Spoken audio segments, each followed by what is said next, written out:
Saya duit 1.500 itu udah habis, saya jajanin. Leher udah pahit rasanya. Saya masuk aja ke masjid, saya minum air keran.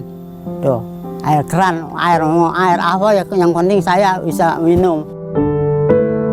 Bapaknya juga masak udah sama apa, saya goreng terasi, kata gitu Pak. Saya goreng terasi.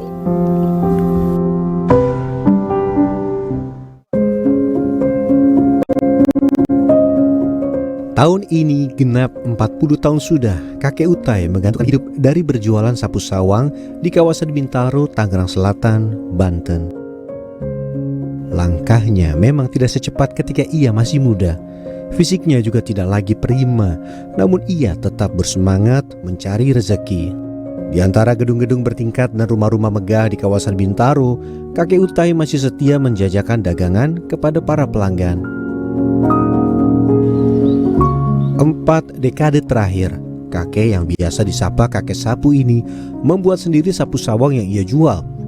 Untuk membuat sapu sawang, ia memakai tali tambang yang terbuat dari goni. Setelah tali dipotong sesuai ukuran yang diinginkan, tali kemudian diurai dengan sikat besi. Dalam sehari kakek mampu membuat 10 buah sapu sawang. Namun karena keterbatasan modal dan jumlah pembeli yang menurun, kakek Utai yang tahun ini berusia 69 tahun hanya membuat 1 sampai 2 sapu saja setiap hari. Setelah direndam selama 1 jam, goni akan melunak dan bisa diikat dengan bambu panjang. Sapu sawang tradisional atau biasa disebut sapu plafon atau rakbal ini memiliki tangkai bambu dengan panjang sekitar 3 meter untuk menjangkau bagian plafon rumah. Setelah selesai, kakek mengikat sapu sawang erat-erat pada sepeda tuanya dan bergegas berkeliling menjemput rezekinya pagi ini.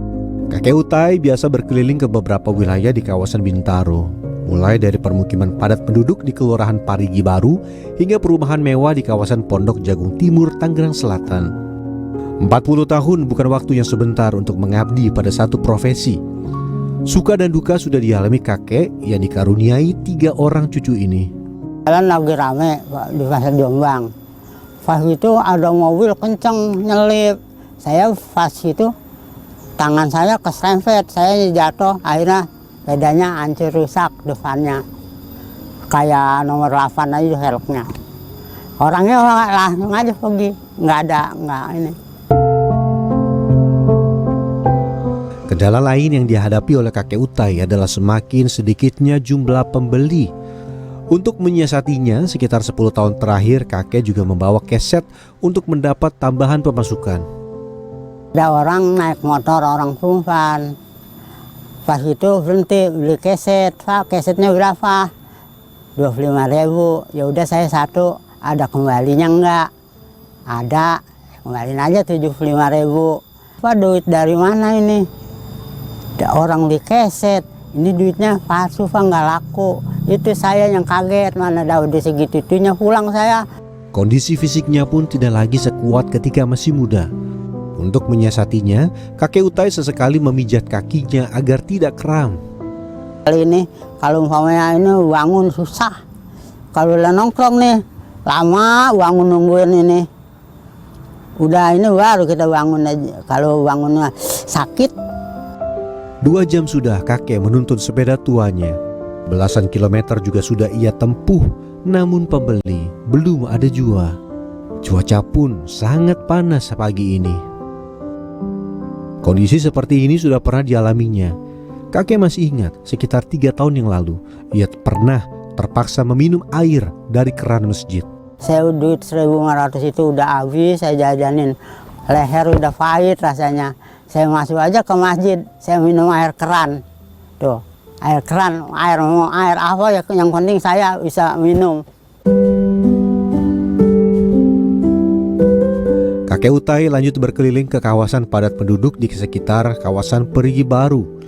Kali ini ia beruntung, ada pelanggan yang tertarik membeli barang dagangannya. Saya butuh juga sih dengan kualitas kesetnya ya, yang saya beli rakbol. Berfungsi lah buat ibu rumah tangga mah. Iya, satu sisi juga ngebantu.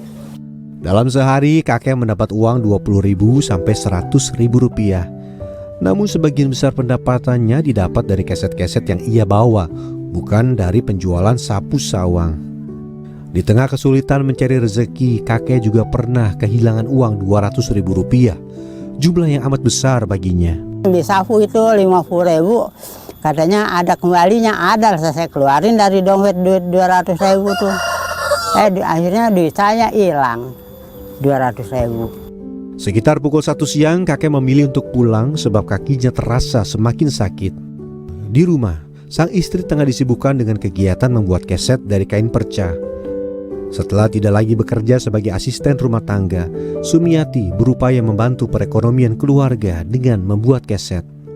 Walau ketiga anak mereka sudah dewasa, pasangan suami istri ini sadar bahwa anak-anak memiliki beban hidup masing-masing. Apalagi mereka sudah berkeluarga. Kakek Utai dan Sumiati tidak ingin merepotkan ketiga anak mereka dan berupaya menghidupi diri mereka sendiri. Ya udah, saya masak tuh kan. Kata bapaknya, Judu masak udah sama apa? Terus saya goreng terasi, kata gitu Pak. Saya goreng terasi. Terus udah tuh, dia berangkat lagi. Terus kata saya gini, alhamdulillah kata anak saya itu ya yang perempuan. Kakek sebetulnya sempat ingin berganti profesi. Namun apa daya, kesulitan modal membuat rencananya hanya sebatas wacana. Di usia yang mendekati 70 tahun, kakek berharap senantiasa diberikan kesehatan agar tetap mampu menghidupi dirinya sendiri dan sang istri tanpa meminta belas kasihan dari orang lain. Ardian Fernando, Wahyu Ramadan, Tangerang Selatan, Banten.